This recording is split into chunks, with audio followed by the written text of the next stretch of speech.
Welcome to 4K games, which is twice as good as 2K games. The game developer, actually no, this is completely unrelated to 2K games.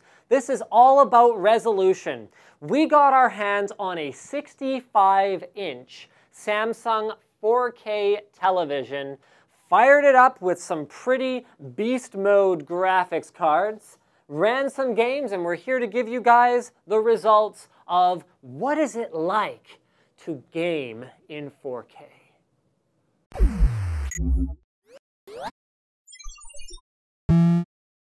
So for starters, if you guys don't know what 4K is, click here, or if we forget to put an annotation in there, check the description, and if we forget to put it there, please leave a comment and let us know we forgot, to find out exactly what 4K is and what it's all about. Now this behemoth of a TV didn't even fit on the set, so we're showing it to you in B-roll. It is a 65-incher. It's got 3D. It's a smart TV. It is massively, massively high resolution, and it looks absolutely beautiful. The 4K-ness of it is outstanding. It looks like you're looking through a window when you're looking at beautiful 4K footage that's shot on it. It's much better than the 1080p-ness that we got with previous displays. In fact, it's equivalent to 4 1080p displays all fused together. And this is what Wheels was using for his rig for testing the games. And this, my friends, is actually only a fraction of the pile of graphics cards, the veritable mountain of graphics cards that were used.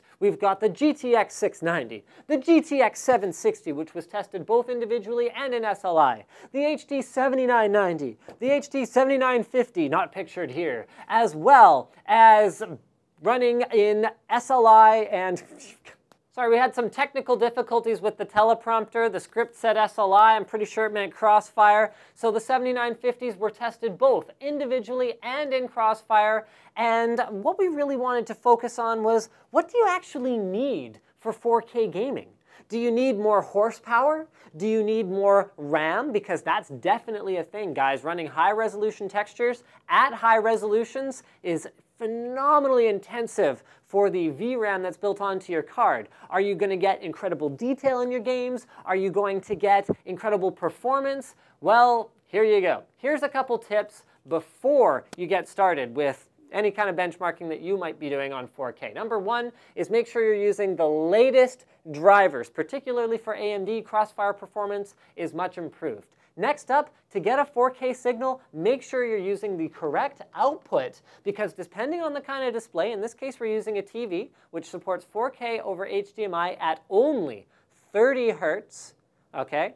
You might have to use different connectors. For example, Asus and Sharp have 4K desktop 32-inch displays that actually require 2 connectors and then a tiling mode in order to even output at that resolution at all, although different things will be coming in the future, particularly with DisplayPort 1.2 and HDMI 2.0 implementations becoming more advanced. Now for benchmarking, Firestrike was used at the default settings, and the Linus Tech Tips methodology for testing Crysis 3 was also used. So here, my friends, are the numbers, and you can stare at those while I tell you what it looked like. Holy balls, does it ever look awesome. It's not quite at the point yet where I'd say anti-aliasing is completely unnecessary, but we are getting close. As resolutions continue to increase, the roundness of round images is becoming rounder and more awesome. If anything, the only problem I would say with image quality at 4K is that it almost makes the imperfections become much more obvious. Remember when you played older games that had textures that were basically like, you know, a block of terrain had like, you know, 9 squares on each side of it? Remember that? When you were playing those games at 640 by 480, it probably didn't bother you that much. But then you take that game and you run it at 1080p or 2560 by 1440 and you kind of go, oh wow, that looks awful, because you've got all these pixels that are basically just sitting in like one giant block of texture. If anything, I would say that was more noticeable, even with current generation games, when you crank up the resolution in this way. It shows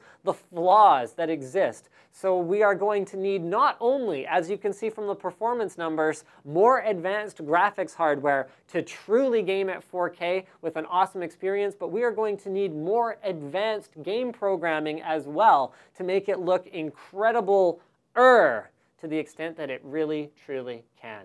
So turning down the Crysis 3 settings to low, by the way, allowed the 760 and the 7950 to run 4K.